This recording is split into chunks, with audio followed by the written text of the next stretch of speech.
लेकर आए हैं उसके समर्थन में मैं खड़ा हुआ।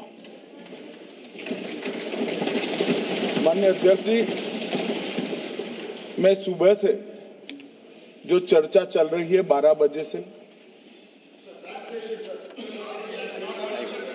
ओके एक मिनट चेक कराता हूँ। हाँ एक सेकंड चेक कराता हूँ। सेकंड में करा रहे हैं, चेक करा रहे हैं। माननीय अध्यक्ष जी, 2 मिनट लगता है कभी। सुबह से जो चर्चा चल रही है उसको मैंने बारीकी से सुना है। मुझे लगता है या तो निर्दोष भाव से या तो राजनीतिक कारणों से ढेर सारी भ्रांतियां कई सदस्यों के मन में भी है और कई सारी भ्रांतियां सदन के माध्यम से, आपके माध्यम से पूरे देश भर में फैलाने का प्रयास भी हो रहा है। बिल पर चर्चा का जवाब तो माननीय रिज्जू साहब देंगे। मैं कुछ बातें यहां रखी है, इसको मेरी समझ के हिसाब से क्लैरिफाई करने का जरूर प्रयास करूंगा। ये वक्त एक अरबी शब्द है। वक्त का इतिहास मान्यवर कुछ हदीसों से जुड़ा हुआ मिलता है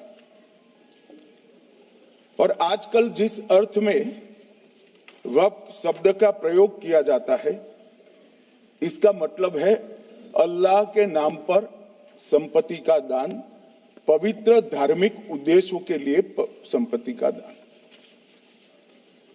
मान्यवर वक्त का समकालीन अर्थ, अभी जो अर्थ हम समझ रहे हैं, वो इस्लाम के दूसरे खलीफा श्री उमर के समय में अस्तित्व में आया।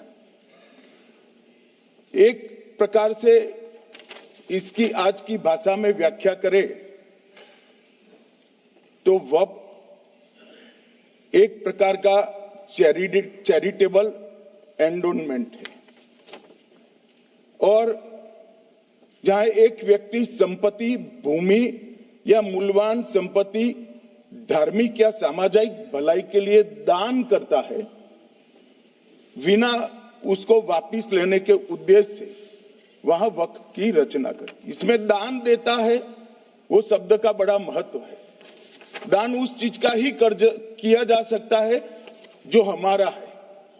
सरकारी संपत्ति का दान मैं नहीं कर सकता मान्यवर, किसी और की संपत्ति का दान मैं नहीं कर सकता।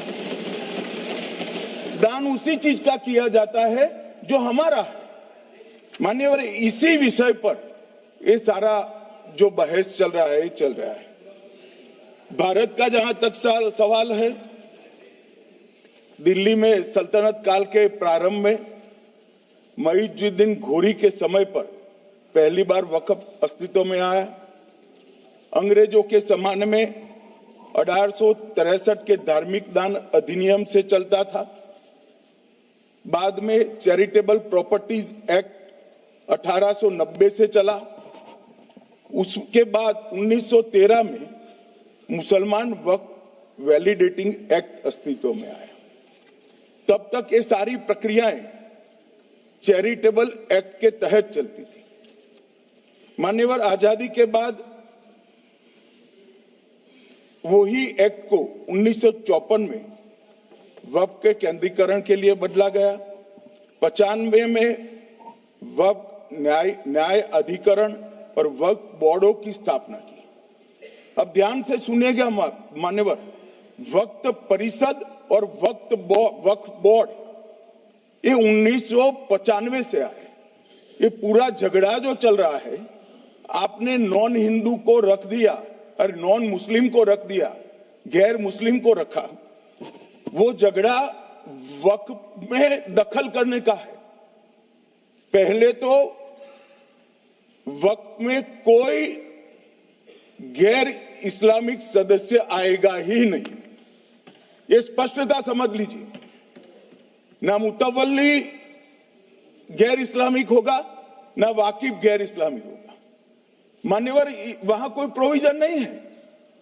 जो धार्मिक संस्थाओं का संचालन करते हैं उसमें कोई गैर मुस्लिम व्यक्ति रखने का प्रावधान किया भी नहीं है, हम करना भी नहीं चाहते हैं मान्यवर। इसलिए जो बड़े बड़े भाषण करते हैं कि समानता का अधिकार चला गया, दो धर्मों के बीच में समानता नहीं रही, मुसलमानों के धार्मिक अधिकारों के बीच में दखल खड़ी हो जाएगी, कुछ नहीं होने वाला मान्यवर। इस दृष्टि से देखें तो 1995 तक वक्फ की काउंसिल और वक्फ बोर्ड था ही नहीं, वो तो 95 से आया।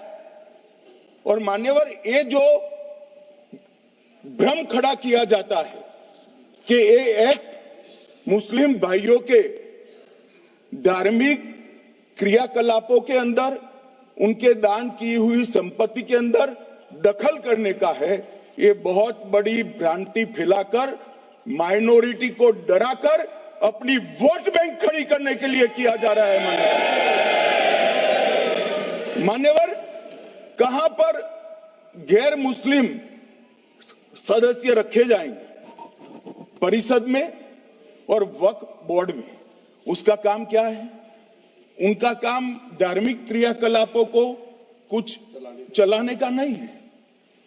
वो शुद्ध रूप से वक्फ का जो कानून, दान के लिए किसी ने दी हुई संपत्ति, उसका एडमिनिस्ट्रेशन अच्छे से चल रहा है नहीं चल रहा है, कानून के हिसाब से चल रहा है नहीं चल रहा है, या तो दान जिस चीज के लिए दिया गया, इस्लाम धर्म के लिए दिया गया, गरीबों के भोजन के लिए दिया गया, गरीबों के उद्धार के लिए, वो उद्देश्य के लिए इसका उपयोग हो रहा है नहीं हो रहा है, इसका नियमन करने का काम है मान्यवर। अब मैं इसको मान्यवर बाकी सारे धर्मों के साथ कंपैरिजन करते हैं और कहते हैं दखल किया है, मैं उसको स्पष्ट करना चाहता हूं। मान्यवर, वक्फ जो है वो हमारे यहां ट्रस्ट एक्ट है, इसमें ट्रस्ट है।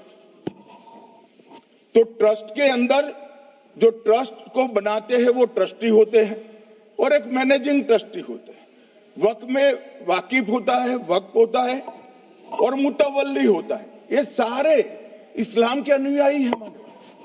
अरे भाई, आप कह रहे हो, हम तो कह रहे हैं क्योंकि इसका वक्फ शब्द ही इस्लाम से आया है, इसलिए हम कह रहे हैं कि वक्फ वो ही कर सकता है जो इस्लाम का अनुयायी हो। अब आप उसका विरोध कर रहे हो तो आप तो वक्फ में भी नॉन इस्लामिक आदमी चाहते हो। मान्यवर, क्या कह रहे हैं? हम इसलिए कह रहे हैं कि वक्फ वो ही कर सकता है जो प्रैक्टिसिंग इस्लाम को प्रैक्टिस करता होगा, क्योंकि मान्यवर इसकी उत्पत्ति ही इस्लाम के सिद्धांतों से हुई है। अब मान्यवर, चाहे वक्फ धार्मिक हुआ, वक्फ बोर्ड नहीं हुआ, वक्फ परिषद भी नहीं हुई। अरे सुनो भाई, मान्यवर, ट्रस्ट के अंदर ट्रस्टी जो होते हैं, जो चर्च होगा तो क्रिश्चियन होंगे, पारसी भी होंगे, पारसी के लिए वो ट्रस्ट होगा, तो हिंदू होगा तो हिंदू के लिए। अब चैरिटी कमिश्नर हम कहेंगे कि भाई मुस्लिम क्यों आया? मुझे बताओ, चैरिटी कमिश्नर एक्ट में मुसलमान चैरिटी कमिश्नर बन सकता है या नहीं बन सकता है? उसको ट्रस्ट नहीं चलाना है, उसको चैरिटी के कानून के हिसाब से वो ट्रस्ट चले, उसकी देखरेख करनी है। ये धार्मिक नहीं है, ये धर्म का काम नहीं है मान्यवर, ये एडमिनिस्ट्रेटिव वर्क है। और इसलिए तो फिर चैरिटी कमिश्नर हिंदू होगा तो वो क्रिश्चियनों के ट्रस्ट का कैसे देखरेख करेगा? चैरिटी कमिश्नर क्रिश्चियन होगा तो जैनियों के और हिंदुओं के ट्रस्ट का कैसे देखरेख करेगा? अब बताओ कि सारे ट्रस्ट के चैरिटी कमिश्नर अलग अलग देश तोड़ दोगे आप लोग, तोड़ दोगे। हमने साहब, मैं अभी भी आपके माध्यम से, इस सदन के माध्यम से देश भर के मुसलमान भाइयों बहनों को कहना चाहता हूं, आपके वक्फ में एक भी नॉन मुस्लिम नहीं आएगा, ये एक्ट में ऐसा कोई प्रावधान नहीं। मगर जो वक्फ बोर्ड है और वक्फ परिषद है, उसका काम क्या है?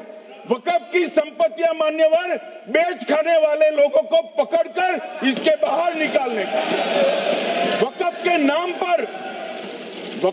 नाम पर औने पौने दाम में संपत्तियों को 100 साल तक किराए पे देने वाले लोगों को पकड़ना है। वक्फ का जो पैसा होता है, इनकम जो घिरती जा रही है, जिसके माध्यम से माइनॉरिटी का विकास करना है, माइनॉरिटी को आगे बढ़ाना है, इस्लाम धर्म की सारी धार्मिक संस्थाओं को पुख्ता करना है। ये पैसा जो चोरी होता है ना, उसको पकड़ने का काम वक्फ बोर्ड वक्फ परिषद करे। और मान्यवर वो चाहते हैं कि इनके राज में जो मिलीभगत चली वो चलती रहे। ये नहीं चलेगी, ये नहीं चलेगी। और मान्यवर मैं आज आपको बताना चाहता हूं क्या स्थिति हुई है। मान्यवर सबने कहा, रिपीटेशन भी होगा, परंतु मैं कहना चाहता हूं मान्यवर कि वक्फ के 2013 में जो अमेंडमेंट्स आए, अब बिल किरण भाई का है, मगर मैं कह सकता हूं कि वक्फ का 2013 का अमेंडमेंट न किया होता तो ये बिल लाने की शायद जरूरत न पड़ती। सब कुछ अच्छा चलता था। 14 में चुनाव आने वाला था, 13 में रातों रात तुष्टीकरण करने के लिए वक्फ कानून को एक्सट्रीम बना दिया गया। और मान्यवर इसके कारण क्या हुआ?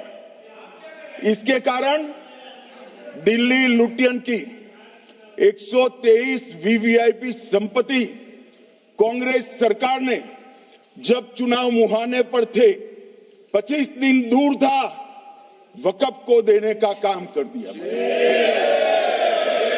दिल्ली वक्फ बोर्ड ने उत्तरी रेलवे की भूमि वक्फ के नाम घोषित कर दी। हिमाचल में वक्फ की संपत्ति बताकर उस पर अवैध मस्जिद बनाने का काम किया। 250 हेक्टेयर क्षेत्रफल वाले 12 गांव पर वक्फ का स्वामित्व हो गया तब तमिलनाडु में। और मान्यवर तमिलनाडु के 1500 साल पुराने तिरुचेंदुरई मंदिर की 400 एकड़ भूमि को वक्फ की संपत्ति घोषित कर। ये जब मंदिर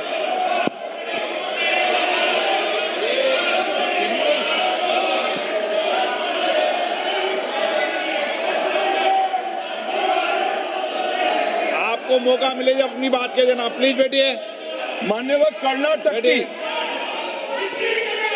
आपको मौका मिले जब अपनी बात कह देना, आप भी बहुत मिसलीड करते हैं। बैठिए गृह मंत्री जी। मान्यवर कर्नाटक की मणिपट्टी समिति का रिपोर्ट में पढ़ रहा हूं, इसमें मेरा कुछ नहीं है, खड़े मत हो जाना।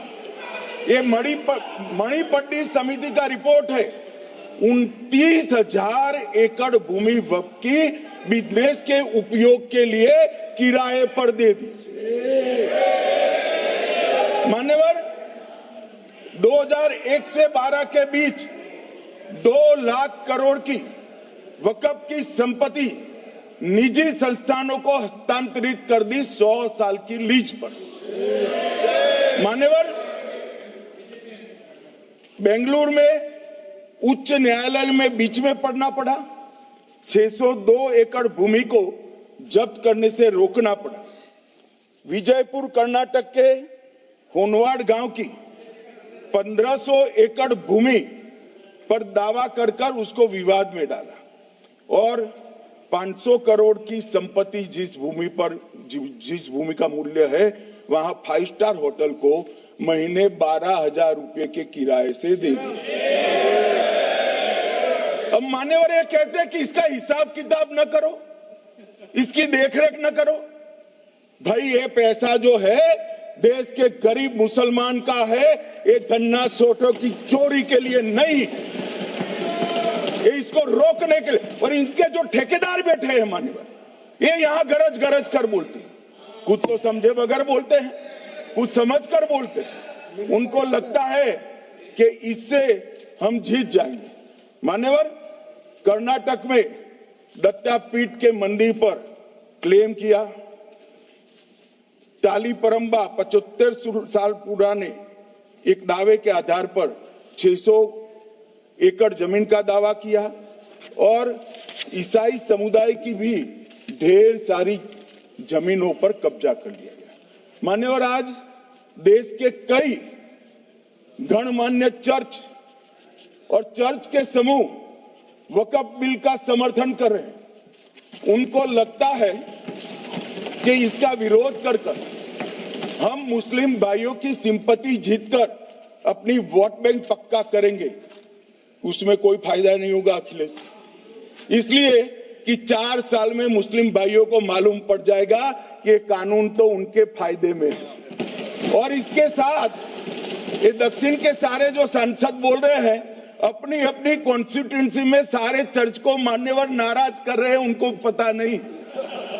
सारे चर्च को नाराज कर रहे हैं। सारे चर्च ने रिजोल्व किया है कि हम खिलाफ इसका हम समर्थन करते हैं। मान्यवर, तेलंगाना में 66,000 करोड़ की 1700 एकड़ जमीन पर दावा कर दिया। असम में मोरीगांव जिले की 134 एकड़ भूमि पर दावा हुआ। बिहार का मैं लालू जी के कोर्ट के साथ बाद में बताता हूं। गुरुद्वारा से संबंधित हरियाणा की 14 मरला भूमि को वक्फ को सौंप दिया। और मान्यवर, प्रयागराज में चंद्रशेखर आजाद पार्क को भी वक्फ घोषित किया। और मान्यवर, महाराष्ट्र के वडानगे गांव में महादेव की मंदिर पर दावा किया और बीड में कंकलेश्वर मंदिर की 12 एकड़ जमीन वक्फ बोर्ड ने जबरन ले ली। मान्यवर, ये सब जब जो चल रहा है, इसमें आज भी मैं स्पष्ट करना चाहता हूं, वक्फ जो कि मुस्लिम भाइयों की धार्मिक क्रियाकलाप और उनके बनाए हुए दान से ट्रस्ट है, उसमें सरकार कोई दखल करना नहीं चाहती है।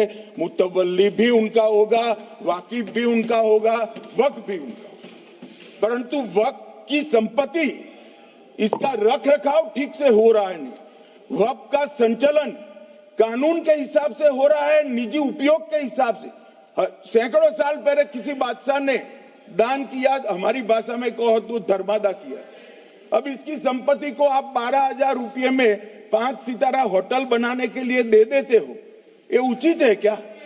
भाई वो पैसा गरीब मुसलमान के कल्याण के लिए करिए, तलाकशुदा महिलाओं के कल्याण के लिए करिए, जो अनाथ बच्चे हैं उसके कल्याण के लिए करिए। मानिए, और ये करने की जगह बेरोजगार मुसलमान युवाओं के लिए स्किलिंग का काम करिए। लाखों करोड़ों रुपए की भूमि मान्यवर और इनकम 126 करोड़ रुपया। रेलवे की जितनी जमीन है, जिसमें हजारों करोड़ लाखों करोड़ का रेलवे का कारोबार चलता है, इतनी भूमि वक्फ के पास है और इनकम 126 करोड़ रुपए। मान्यवर कहते हैं कि इनकम का क्या उद्देश्य है?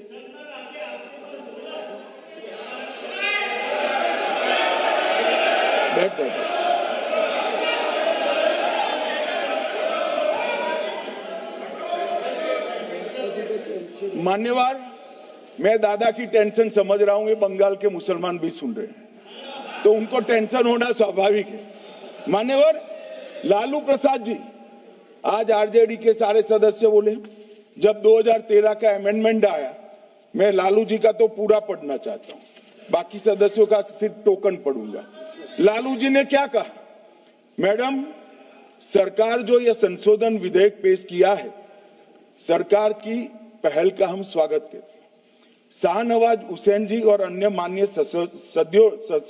सदस्यों ने अपनी बातों को यहां रखा, मैं उसका समर्थन करता हूं। आप देखिए, सारी जमीनें हड़प ली गई है, चाहे सरकारी हो या गैर सरकारी। वक्फ बोर्ड में जो काम करने वाले लोग हैं, उनके द्वारा सारी प्राइम लैंड को बेच दिया गया है। पटना में ही डाक बंगले की जितनी प्रॉपर्टी थी, सब पर अपार्टमेंट बन गए। इस तरह की काफी लूट खसोट हुई है हम संशोधन विधेयक तो आपको अंत में लाए हैं, समर्थन करते हैं, लेकिन मैं चाहता हूं कि भविष्य में आप कड़ा कानून लाइए और ये जो चोरी करने वाले लोग हो उनको जेल की सलाखों के पीछे डालिए। अब साहब, लालू प्रसाद की इच्छा इन्होंने तो पूरी नहीं की, नरेंद्र मोदी जी ने पूरी कर दी। ये लालू जी ने कहा था एक कड़ा कानून लाइए। मान्यवर शरीफुद्दीन शरीफ उन्होंने कहा मंत्री जी समझते हैं कि शायद इससे मुसलमानों का वोट मिल जाएगा, लिहाजा मुसलमान लोगों ने भी खुद ही तबाही मचाई है, इसलिए मैं गुजारिश करूंगा कि इसके लिए आप सख्त कानून बनाइए, उनके हाथों में हथकड़ियां पहनाइए और जो उनके कब्जे किए हैं वो जमीनों बेचकर गरीब और तलाकशुदा मुस्लिम बहनों का कल्याण करिए। इसके बाद श्री हमीदुल्लाह सैयद लक्षद्वीप से थे, उनका भी इसी टोन का भाषण है। और मान्यवर, मैं आज की बात नहीं कर रहा हूं, 2013 का जो बिल कांग्रेस पार्टी लेकर आई, इसके विरोध में इनके समर्थकों ने जो कहा था, मान्यवर ये है। और क्या होगा भाई इससे? पारदर्शी ऑडिट होगी, आज ऑडिट ही नहीं हो रही, रिपोर्ट ऑनलाइन जमा करने की सिस्टम नहीं है, वो होगी, रिपोर्ट देनी पड़ेगी, बैलेंस शीट जमा करनी पड़ेगी, ऑडिट होगी, कैग के रिटायर्ड ऑफिसर ऑडिट करेंगे और मान्यवर पारदर्शिता आएगी। इससे क्यों डरना चाहिए किसी को? पारदर्शिता से क्यों? और वक्फ बोर्ड और वक्फ परिषद, इसका कोई ऑर्डर हम ऐसा नहीं लिख रहे हैं कि कोर्ट में नहीं जा सकते। आपने तो कर दिया था कि एक ऑर्डर को कोई कोर्ट में चैलेंज ही नहीं कर सकता, पूरा संविधान वहां समाप्त कर दिया मान्यवर। और मान्यवर, हम तो इसको कहते हैं कि कोई भी चैलेंज कर सकता है कायदे की अदालत में। इस देश में संविधान का राज है, ग्रीवेंसेस जिसका भी हो कोर्ट में जा सकता है। 2013 में जिसकी भूमि हड़पी, इसके ग्रीवेंसेस को भी कोर्ट के फोरम से बाहर करने का पाप एक कांग्रेस पार्टी ने किया। मान्यवर, एक अफवाह और फैला रहे, रिट्रोस्पेक्टिव इफेक्ट से आ रहा है। मैं स्पष्ट कर देना चाहता हूं, इस सदन में बोलने के वक्त जिम्मेदारी के साथ बोलना चाहिए। अगर ये कानून का पहला पेज और तीसरी तक धाराएं भी पढ़ी होती तो इसमें स्पष्ट लिखा है, ये कानून का अमल जिस दिन पारित होने के बाद भारत सरकार नोटिफिकेशन बाहर निकालेगी, उस दिन के बाद होगा। मतलब रिट्रोस्पेक्टिव इफेक्ट नहीं है, मगर मुस्लिम भाइयों को डराया जा रहा है कि रिट्रोस्पेक्टिव इफेक्ट से आएगा। मान्यवर, ये कह रहे कलेक्टर क्यों रखा है? मुझे एक बात बताओ भाई, जो बता सकते हैं, अगर किसी मंदिर के लिए जमीन खरीदनी है तो जमीन की मालिकी किसकी है वो हमारे देश में कौन तय करता है? सबको मालूम है, कलेक्टर करता है सर, रेवेन्यू ऑफिसर वही है। तो अगर वक्फ की भूमि जो वक्फ कर रहा है उसकी है या नहीं है, इसकी जांच कलेक्टर करे तो इसमें आपत्ति क्या है?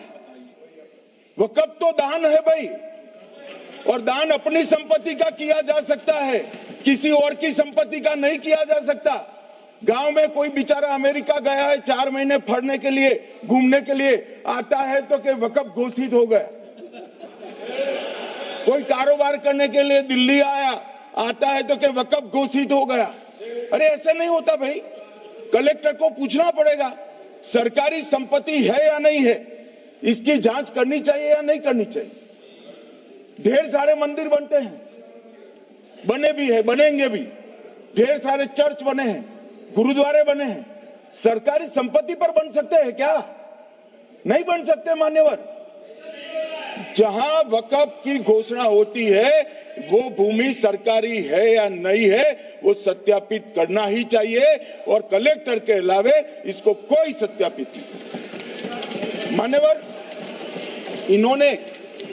इन्होंने मैंने पहले भी बताया मान्यवर, कोर्ट को भी रास्ते से निकाल दिया। मैं बाद में बात करता हूं मान्यवर,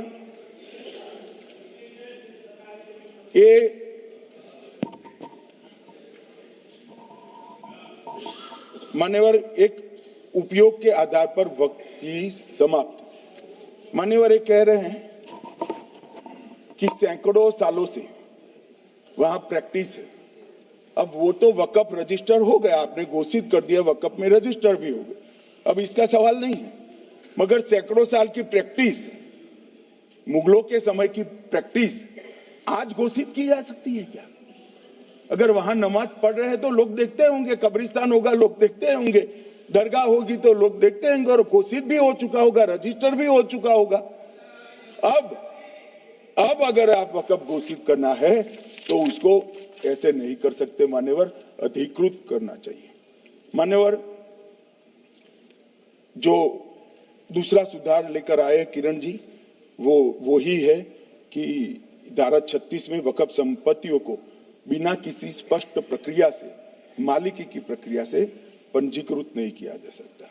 मान्यवर, अपील का प्रावधान वर्तमान में अधिनियम में ट्रिब्यूनल के निर्णय के खिलाफ अपील करने का कोई प्रावधान नहीं है।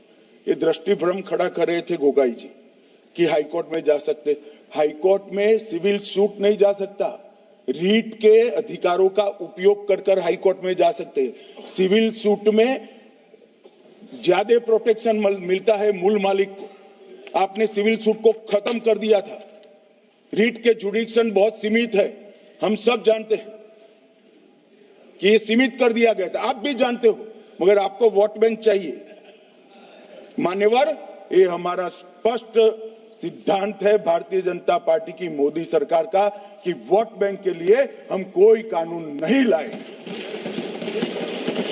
कानून न्याय के लिए होता है, कानून लोगों के कल्याण के लिए होता है।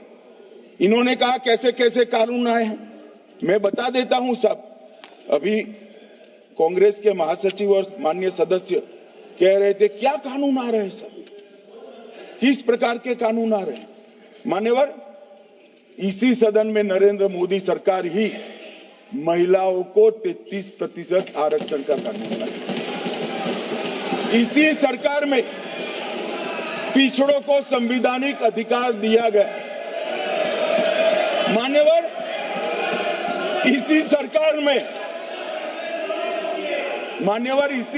में बजट जो आए, इसमें गरीबों को गैस, शौचालय, पानी, 5 लाख तक का बीमा, 5 किलो अनाज, बिजली और घर दिए गए। मान्यवर, और कन्वर्जन कानून की बात करते थे और हंसते हंसते कहते थे कर्नाटक सरकार कन्वर्जन कानून लेकर आई है। सबसे पहला कन्वर्जन कानून उड़ीसा और मध्य प्रदेश में कांग्रेस सरकार लेकर आई, मगर उस वक्त कांग्रेस सरकार तुष्टीकरण की नीति पर नहीं चलती थी, महात्मा गांधी के सिद्धांतों पर चलती थी। मध्य प्रदेश और उड़ीसा में सबसे पहला कन्वर्जन के खिलाफ कानून कोई लाए तो कांग्रेस पार्टी लाई, और मुझे गर्व है मेरी पार्टी की सरकारें कन्वर्जन पर कानून लाती है। मान्यवर, सबको अपना धर्म का अनुसरण करने का अधिकार है, कोई शौक से करे, मगर लोभ, लालच, भय, इससे धर्म परिवर्तन नहीं कराया जा सकता। किसी गरीब के पास खाना नहीं है, खाना देकर उसका धर्म बदला दोगे? कोई थोड़ा कम पढ़ा लिखा व्यक्ति है, उसका धर्म बदला दोगे? ऐसे नहीं होगा मान्यवर। और आपने भी किए हैं कानून, आप नए नए आए हो, आपको मालूम नहीं है मान्यवर, इनको मालूम नहीं, अभी अभी आए हैं 5 साल से। ये कांग्रेस पार्टी ने कानून किए थे मान्यवर। अपील का प्रावधान भी हमने आगे बढ़ाया, और गैर मुसलमानों के द्वारा दान की गई संपत्तियों पर, गैर मुसलमानों की दान की संपत्तियों पर वक्फ अधिनियम को हमने लगने से मना कर दिया। मानो उनके लिए चैरिटी कमिश्नर का कायदा है। ये प्रैक्टिसिंग इस्लाम, जो इस्लाम की प्रैक्टिस करते हैं, इसीलिए मान्यवर हमने ओवरराइडिंग इफेक्ट को भी समाप्त कर दिया। मान्यवर, ट्रस्ट का नियमन करने का जो कानून होता है, जैसे चैरिटी कमिश्नर के कानून में कोई ओवरराइडिंग इफेक्ट नहीं है। जहां क्लेसेस आते हैं, वहां ओवरराइडिंग इफेक्ट होती है। यहां ओवरराइडिंग इफेक्ट इसलिए देगी कि आप जिसकी संपत्ति हड़पी जाएगी उसको कोर्ट से जाने से रोकना चाहते थे, इसलिए ओवरराइडिंग इफेक्ट जो हमने मान्यवर निकाल दिया है।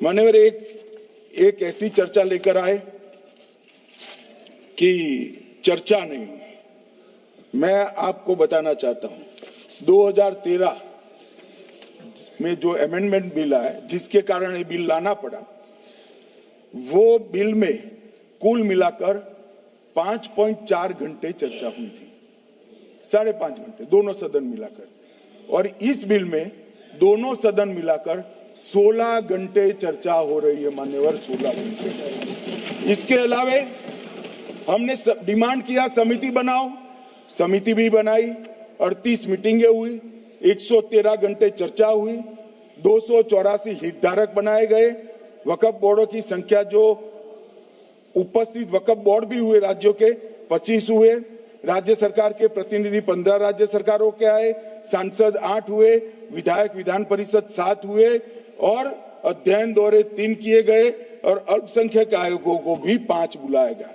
ये सबसे 92.68 लाख करीब 1 करोड़ सुझाव देश भर से ऑनलाइन आए, इसकी मीमांसा कर ये कानून बना है। आप ऐसे इसको खारिज नहीं कर सकते हो पूरी प्रक्रिया को। आप जो कर रहे हैं 5.5 घंटे की प्रक्रिया, ये बहुत लोकतांत्रिक प्रक्रिया है और हम 16 घंटे चर्चा करते हैं कि चर्चा आपके अनुरूप चर्चा नहीं हो सकती। ये सदन में हर सदस्य बोलने के लिए स्वतंत्र है, कोई परिवार की यहां चलती नहीं है, ये तो जनता के नुमाइंदे हैं, किसी की कृपा से नहीं आए हैं। मान्यवर वो जो दिल में है, जो जनता की आवाज है वो रखेंगे। मान्यवर एक सदस्य द्वारा कहा गया कि ये मिसलीडिंग है कि पुराने कानून में 2013 के जो अमेंडमेंट्स थे उसमें अपील का प्रोविजन था। अब मैं कहना चाहता हूं 83(9) उसमें अधिकरण द्वारा किए गए किसी भी विनिश्चय का आदेश विरुद्ध, चाहे वो अंतरिम हो या फाइनल, इस पर अपील नहीं हो सकती। इसका मतलब अपील का प्रोविजन आपने रखा ही नहीं था।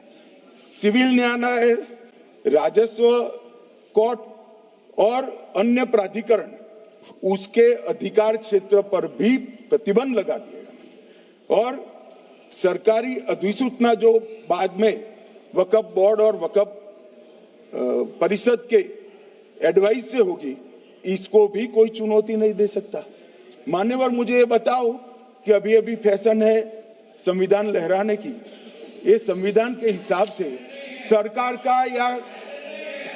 का या किसी भी निजी संस्था का कोई भी फैसला मान्यवर कायदे की कोर्ट से बाहर कैसे हो सकता है? कोई भी फैसला हो, ये देश की अदालत वो फैसले तक रुचि नहीं रखेगी।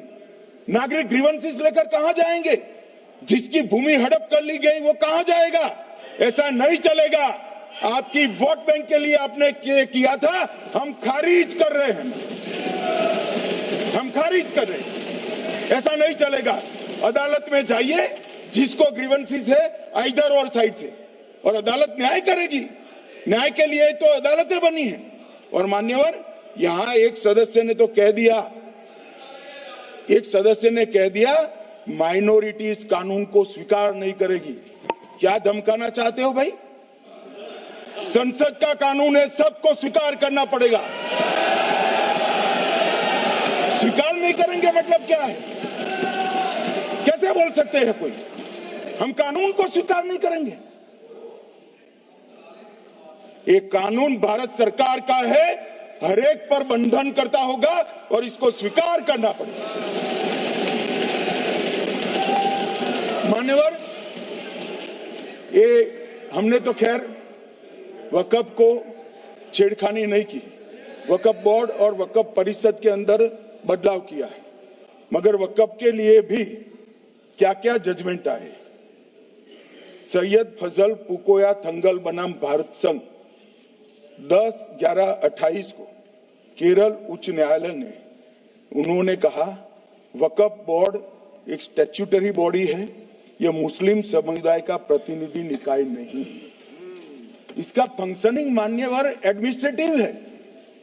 धार्मिक क्रियाकलापों को तो वक्फ ने करना है, चाहे कब्रिस्तान हो, चाहे दरगाह हो, चाहे मस्जिद हो, चाहे चैरिटी का काम, वो वक्फ बोर्ड को नहीं करना है भाई। ये केरल हाईकोर्ट ने किया। इलाहाबाद हाईकोर्ट ने भी, उसने तो मुतवल्ली तक भी कहा है। अगर हम मुतवल्ली तो जो धर्म का है वही रखेंगे।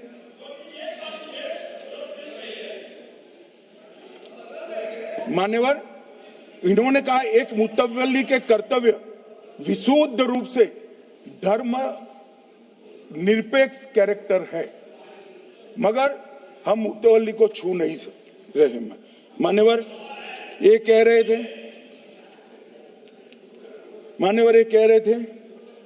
कि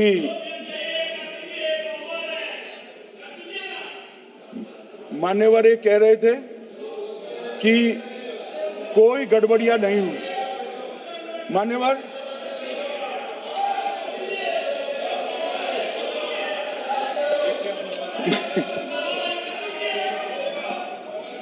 मान्यवर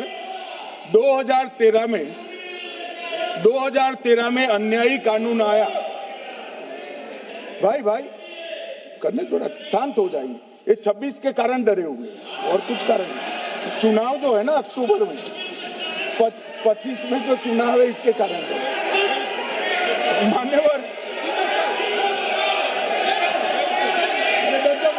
भाई बैठ जाओ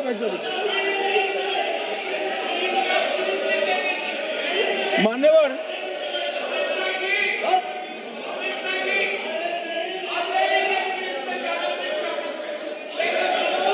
बैठो।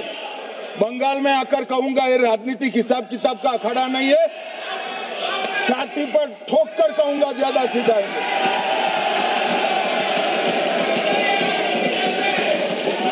मान्यवर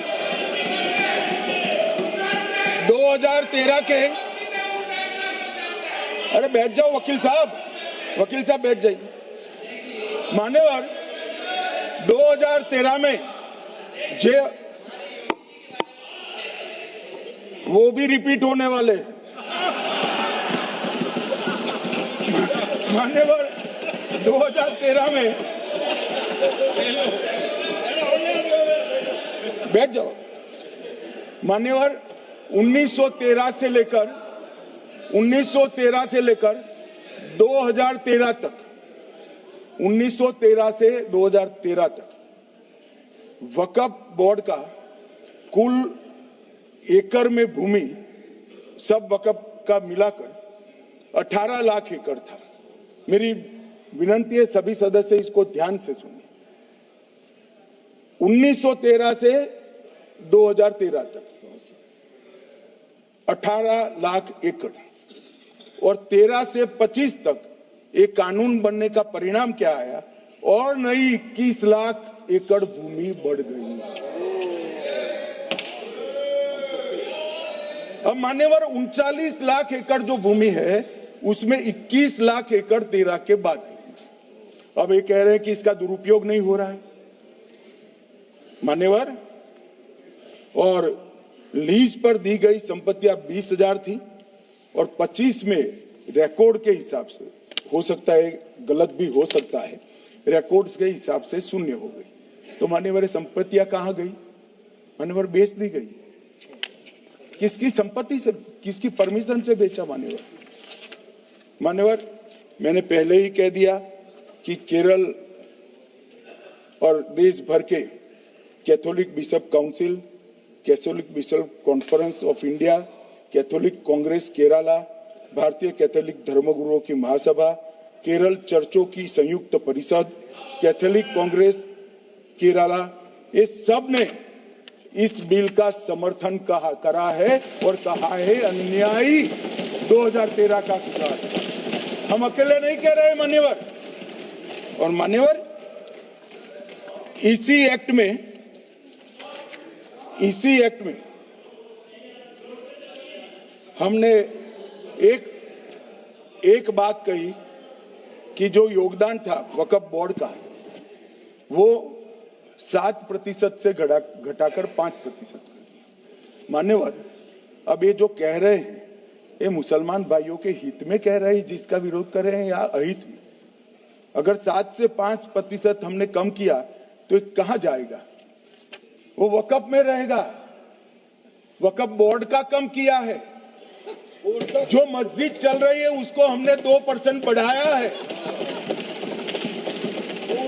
ये उल्टा समझ रहे हैं। मान्यवर, ये बिल जमीनों की सुरक्षा प्रदान करेगी। मान्यवर, किसी की जमीन अब घोषणा मात्र से वक्फ नहीं बनेगी, उसको प्रोटेक्शन। मान्यवर, पुरातत्व विभाग और एएसआई की जमीन को हम सुरक्षा देंगे। आदिवासी भाइयों की शेड्यूल 5 और शेड्यूल 6 की जो जमीन है वो सुरक्षित हो जाएगी। निजी संपत्ति जो आम नागरिकों की है वो भी सुरक्षित हो जाएगी। और वक्फ करने के लिए स्वामित्व को दान तो साहब अपनी संपत्ति का ही कर सकते हैं, गांव की संपत्ति का दान नहीं कर सकते। तो वक्फ निजी संपत्ति से ही स्वामित्व के बगैर नहीं हो पाएगा। इसमें पारदर्शिता लाने के लिए सूचना की प्रक्रिया को दाखिल किया गया है।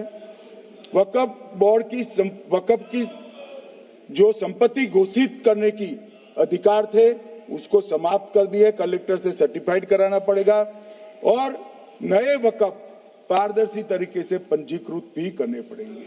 रजिस्ट्रेशन के बगैर कोई संस्था नहीं चल सकती।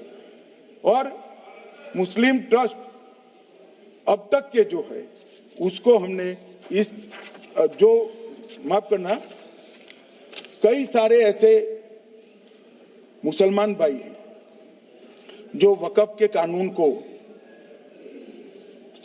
अंदर दायरे में आना नहीं चाहते।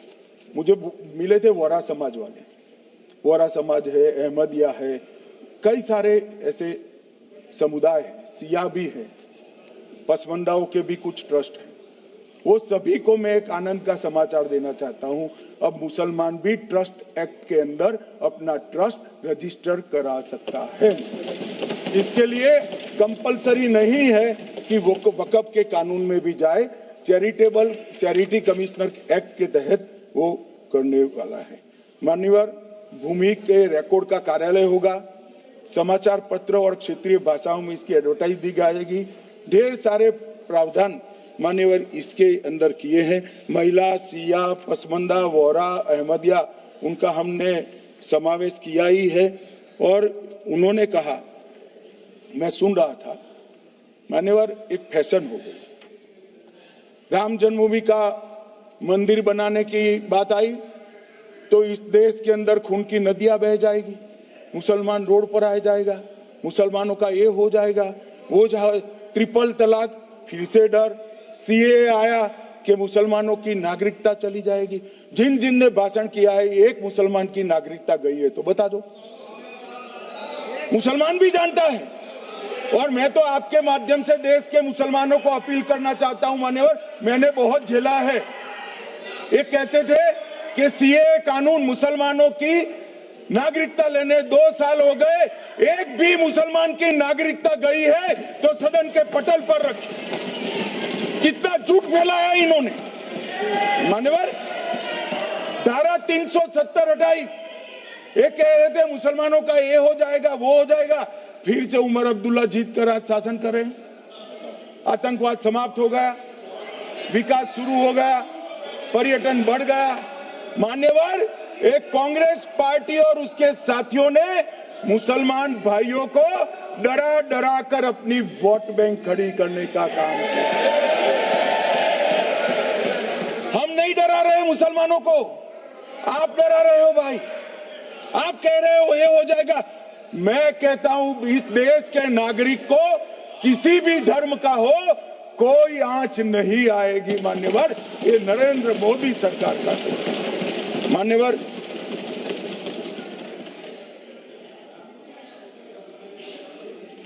इनको मान्यवर ना पिछड़ों की चिंता है ना मुसलमानों की। ये सालों से जातिवाद और तुष्टीकरण इसके आधार पर काम करते हुए आए हैं और जातिवाद और तुष्टीकरण की राजनीति कर कर अपने परिवार की पॉलिटिक्स को आगे बढ़ाए हैं। मगर 2014 से मान्यवर जातिवाद, तुष्टीकरण और परिवारवाद को एक साथ नरेंद्र मोदी ने समाप्त कर कर विकास की राजनीति इस देश में प्रस्तावित की।